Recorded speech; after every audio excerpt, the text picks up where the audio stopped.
Hello दोस्तों, आप सबका स्वागत है हमारे चैनल में। आज हम एक ऐसे टॉपिक पर बात करेंगे जो हर इन्वेस्टर के मन में कभी ना कभी जरूर आता है। Real estate versus stocks. कौन सा इन्वेस्टमेंट ज्यादा प्रॉफिटेबल है, कौन सा आपके लिए सही है? अगर आप ये जानने के लिए एक्साइटेड हो तो वीडियो को एंड तक जरूर देखिए। सबसे पहले बात करते हैं रियल एस्टेट की। रियल एस्टेट इन्वेस्टमेंट का मतलब है प्रॉपर्टी खरीदना, जैसे घर, प्लॉट या कमर्शियल स्पेस। ये एक टैंजिबल एसेट है, यानी आपको फिजिकल ओनरशिप मिलती है। रियल एस्टेट में आप दो तरीके से पैसे कमा सकते हो, कैपिटल अप्रिशिएशन और रेंटल इनकम। यानी आपकी प्रॉपर्टी की वैल्यू टाइम के साथ बढ़ती है और आप उस प्रॉपर्टी को रेंट पे देकर मंथली इनकम भी जनरेट कर सकते हो। इसके कुछ एडवांटेजेस भी है। सबसे पहला, ये एक स्टेबल और लो रिस्क इन्वेस्टमेंट होता है। प्रॉपर्टी प्राइसेस जनरली टाइम के साथ बढ़ते ही है और रेंटल इनकम से आपको रेगुलर कैश फ्लो मिलता है। दूसरा, रियल एस्टेट में इमोशनल सैटिस्फैक्शन भी होती है। एक अपना घर या प्रॉपर्टी होना लाइफ का एक बड़ा माइलस्टोन माना जाता है। लेकिन इसके कुछ डिसएडवांटेजेस भी है। रियल एस्टेट इन्वेस्टमेंट के लिए आपको एक लार्ज सम ऑफ मनी चाहिए होता है, जो सबके पास नहीं होता। इसके अलावा लिक्विडिटी भी कम होती है। मतलब अगर आपको जल्दी से पैसे चाहिए तो प्रॉपर्टी बेचने में टाइम लग सकता है। मेंटेनेंस और प्रॉपर्टी टैक्सेस भी एक एडिशनल कॉस्ट है। अब बात करते हैं स्टॉक्स की।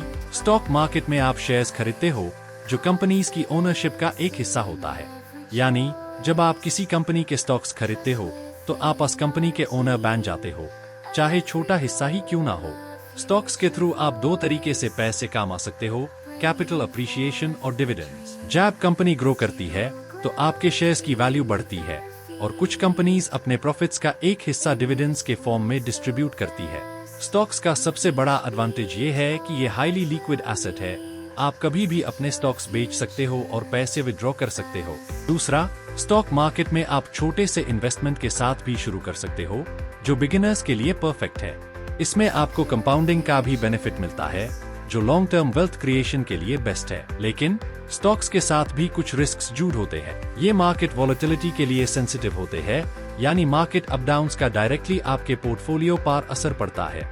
शॉर्ट टर्म में आपको लॉसेस का सामना भी करना पड़ सकता है अगर आपने गलत स्टॉक्स सिलेक्ट किए हो या मार्केट डाउनटर्न आया हो। स्टॉक्स में इन्वेस्ट करते वक्त आपको रिसर्च और नॉलेज भी चाहिए होती है, जो सबके पास नहीं होती। अब बात करते हैं इन दोनों इन्वेस्टमेंट्स के कंपैरिजन की। Number 1, risk and return.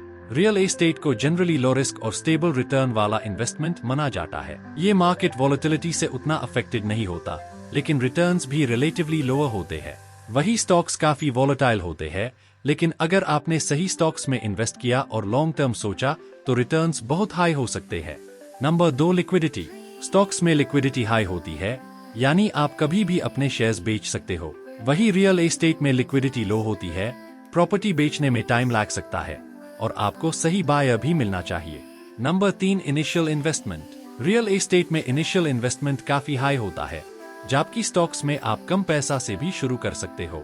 आजकल ऑनलाइन प्लेटफॉर्म्स के थ्रू आप 500 या 1000 रुपए से भी इन्वेस्ट कर सकते हो। Number 4, time and effort. Real estate में आपको मेंटेनेंस, टेनेंट मैनेजमेंट और पेपर वर्क का ख्याल रखना पड़ता है, जो टाइम कंज्यूमिंग हो सकता है। वही स्टॉक्स में वंस आपने इन्वेस्ट कर दिया तो आपको सिर्फ रेगुलर मॉनिटरिंग की जरूरत होती है, लेकिन इसके लिए भी आपको फाइनेंशियल नॉलेज और मार्केट ट्रेंड्स की समझ होनी चाहिए। Number 5, tax benefits. Real estate और स्टॉक्स दोनों में आपको टैक्स बेनिफिट्स मिलते हैं, लेकिन डिफरेंट फॉर्म्स में। रियल एस्टेट में आपको होम लोन के इंटरेस्ट पर टैक्स डिडक्शन मिलता है और स्टॉक्स में लॉन्ग टर्म कैपिटल गेन्स पर टैक्स कंसेशन होता है। दोनों केसेस में टैक्स प्लानिंग जरूरी है। तो कौन सा बेटर है, रियल एस्टेट या स्टॉक्स? ये कम्प्लीटली आपके फाइनेंशियल गोल्स, रिस्क टॉलरेंस और टाइम हराइजन पर डिपेंड करता है। अगर आपको एक टैंजिबल एसेट चाहिए जिसमें लॉन्ग टर्म स्टेबिलिटी हो और आपके पास एक लार्ज इनिशियल कैपिटल है, तो रियल एस्टेट आपके लिए बेटर हो सकता है। लेकिन अगर आप फ्लेक्सिबिलिटी, हाई लिक्विडिटी और पोटेंशियल हाई रिटर्न्स चाहते हो और थोड़ा रिस्क लेने के लिए रेडी हो, तो स्टॉक्स में इन्वेस्ट करना बेटर हो सकता है। मेरे हिसाब से दोनों इन्वेस्टमेंट्स का अपना इम्पोर्टेंस है और डाइवर्सिफिकेशन बेस्ट स्ट्रैटेजी होती है। आप अपने पोर्टफोलियो को डाइवर्सिफाई कर सकते हो, यानी कुछ पैसा रियल एस्टेट में और कुछ स्टॉक्स में इन्वेस्ट करके अपने रिस्क को बैलेंस कर सकते हो। दोस्तों, इन्वेस्टमेंट में कोई भी ऑप्शन 100% परफेक्ट नहीं होता। ये आपके पर्सनल गोल्स, फाइनेंशियल सिचुएशन और रिस्क टॉलरेंस पर डिपेंड करता है। रियल एस्टेट और स्टॉक्स दोनों ही आपको वेल्थ क्रिएशन के अपॉर्चुनिटीज देते हैं। बस जरूरी है कि आप इन्फॉर्म्ड डिसीजन लें। अगर आपको ये वीडियो हेल्पफुल लगा तो प्लीज लाइक करें, शेयर करें और हमारे चैनल को सब्सक्राइब करना ना भूलें। कमेंट सेक्शन में बताएं आप रियल एस्टेट या स्टॉक्स में से किस इन्वेस्टमेंट को प्रेफर करते हैं और क्यों। आपके व्यूज जानना हमारे लिए बहुत इंटरेस्टिंग होगा। मिलते हैं अगले वीडियो में, तब तक के लिए हैप्पी इन्वेस्टिंग।